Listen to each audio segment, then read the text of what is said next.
जय जिनेन्द्र। क्या आपने कभी सोचा है कि हनुमान जी का जन्म कितना अद्भुत और चमत्कारिक रहा होगा और क्या होता है जब कोई अपने प्रिय को खो देता है। आइए जानते हैं अंजना भाग 9 की इस भावपूर्ण कथा में। महासती अंजना भाग 8 में हमने जाना था कि अंजना और बसंतमाला वन में रहते हुए धर्म चर्चा करती हैं। अंजना को प्रसव पीड़ा होती है और एक दिव्य बालक का जन्म होता है। गंधर्वदेव उनकी रक्षा करते हैं। तभी विद्याधर राजा प्रतिसूर्य का आगमन होता है, जो अंजना के मामा निकलते हैं। अंजना अपने कर्मों को स्वीकारते हुए समता का संदेश देती है और अंत में सभी विमान में बैठकर प्रस्थान करते हैं। अब आगे का कथानक सुनते हैं। बालक गोद में संभल नहीं पा रहा था। विमान की गति तेज होने पर बालक उछल पड़ा और विमान से बाहर नीचे गिर पड़ा। धरा की ओर जाते हुए बालक को देख अंजना के मुख से चीख निकल गई। आह, क्या तुझे रखने की सामर्थ्य भी मुझ में नहीं? और मूर्छित हो गई। गिरते बालक पर दृष्टि गड़ाए हुए राजा प्रतिसूर्य ने विमान को नीचे उतारा। नीचे आकर देखा तो वर्ष चट्टान पर पड़ा बालक मुस्कुराता हुआ कीड़ा कर रहा है और जिस पर वह गिरा था वह चट्टान चूर चूर हो गई। निर्भय बालक अपना अंगूठा चूसते हुए मुस्कुरा रहा था।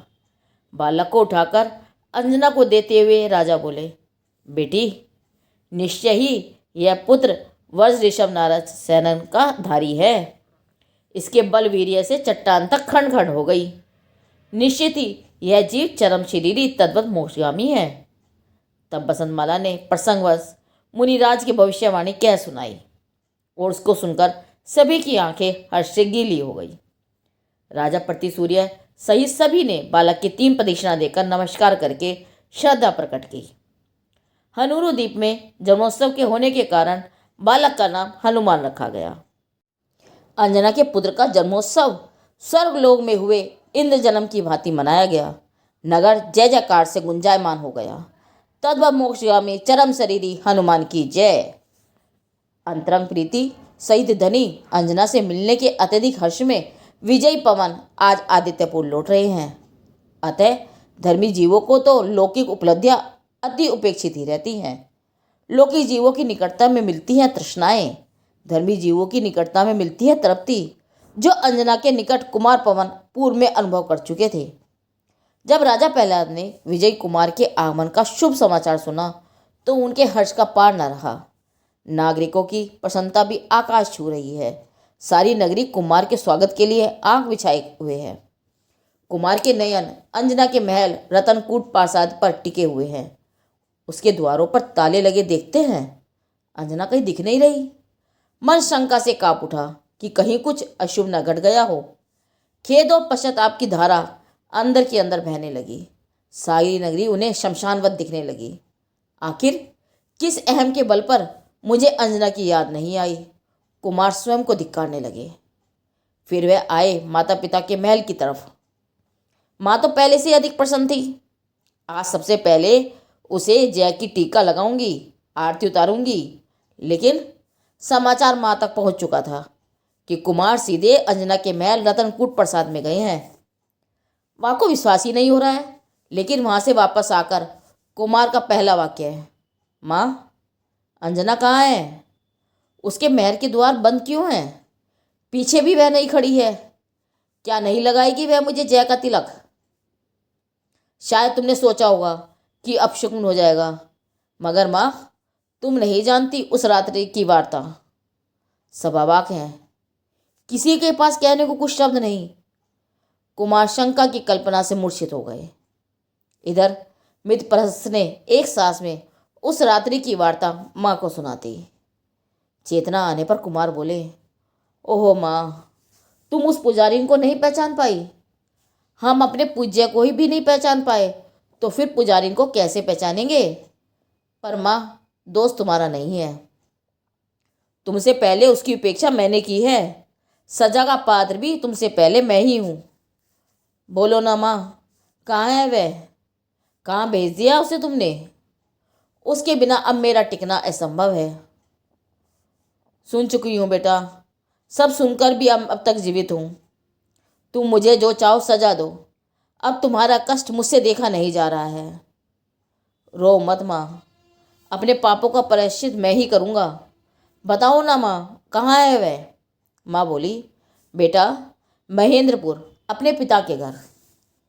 मन में विचार चल रहा है। सुख दुख की एक माँ संगनी देवी का अपराधी एक बार फिर से किए चरम अपराध की सीमा को छूकर वापस लौटा है। प्राणों के लौटने की आशा लिए द्वार पर खड़ा है। इस बार क्षमा कर देगी तो अपराध की पुनरावृत्ति नहीं होगी। उसे जड़ मूल से ध्वस्त करने का संकल्प लेकर ही लौटा है। अपने अपराधों का बोध होने पर अपराधों का मूल से छेदन करने का संकल्प लेकर भव्य जीव सच्चे देवदास गुरु के श्री चरणों की शरण में आते हैं। वे जानते हैं कि अति दयालु गुरु न तो रोष करेंगे और न ही उपेक्षा। वे तो माँ क्षमा और शांति की मूर्ति हैं और उसी प्रकार वह निराश नहीं करेंगी।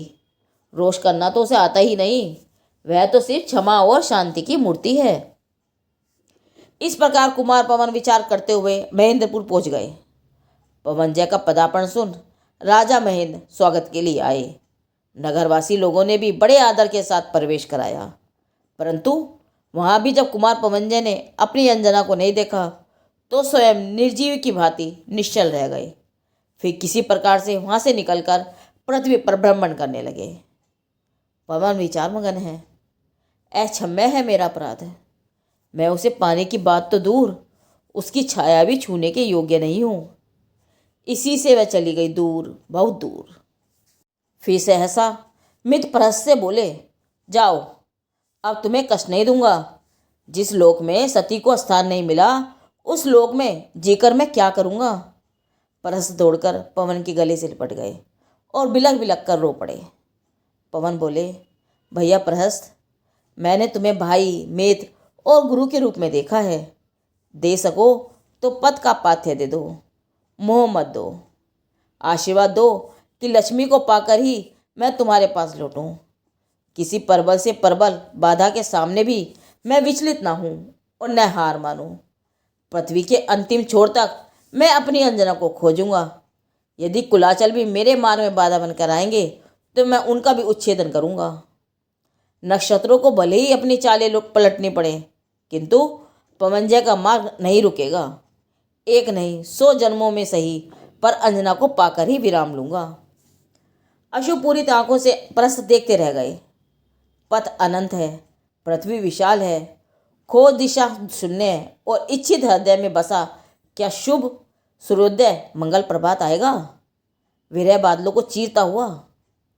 जिस प्रकार भव्य जीव मोहियों की दुनिया छोड़ धर्मी जीवों की खोज में निकल पड़ते हैं, फिर चाहे मार्ग में कोई भी आकर्षण या विस्मय का कोई भी प्रसंग बने, वे विचलित नहीं होते, न मार्ग बदलते हैं और न खोज खंडित होती है।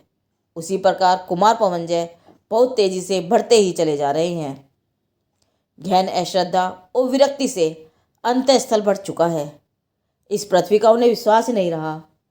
आस पड़ोस के जगत में से मानो सत्य की सत्ता समाप्त हो गई है। चारों ओर वे एकमात्र अंजना का अस्तित्व ही देखना चाह रहे हैं। शेष खोजे निशेष रह गई हैं। रास्ते के गांव में से बाहर के पनघट, घाट और सरोवरों के तीर पर बैठ वह जादूगर मन चमत्कार दिखाता, देश प्रदेश की विविध वार्ताएं सुनाता और दुर्लभ वस्तुएं दिखाता।